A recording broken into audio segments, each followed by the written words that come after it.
seems that you have met your end. Oh, what a pity. I don't feel too bad about it, though.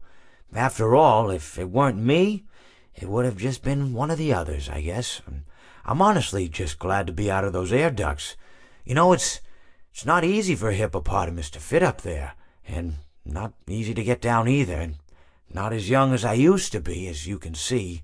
I used to be able to do all sorts of things. You're young, you're vibrant, you have that sort of pep in your step. It reminds me of a conversation I was having with one of my good friends, Orville. We were having a nice picnic one day. I believe it was summer. No, perhaps it was...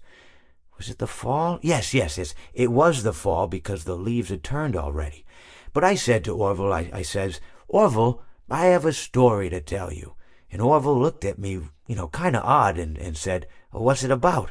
I said to him, not every story has to be about something, Orville. Sometimes a person just wants to talk. Why does everything have to be a story? I said to him.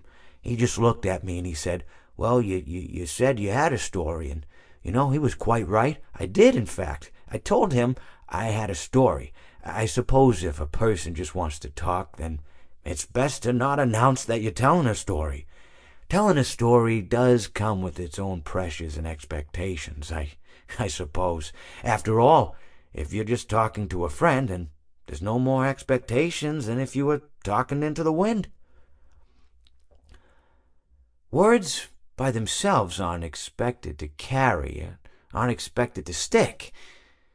But if you announce you're telling a story, well then, there'd better be a point to it all, No one wants to sit and listen to someone ramble on and on and on with absolutely no end in sight.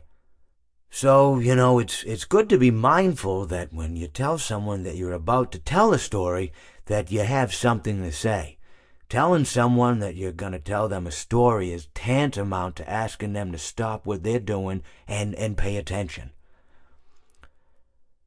You're basically saying, hey, buddy, stop everything. Stop what you're thinking. I have a solution to everything.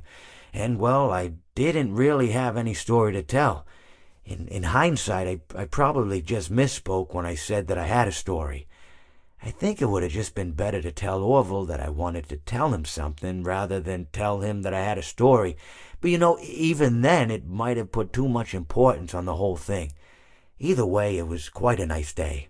I remember that we were drinking tea.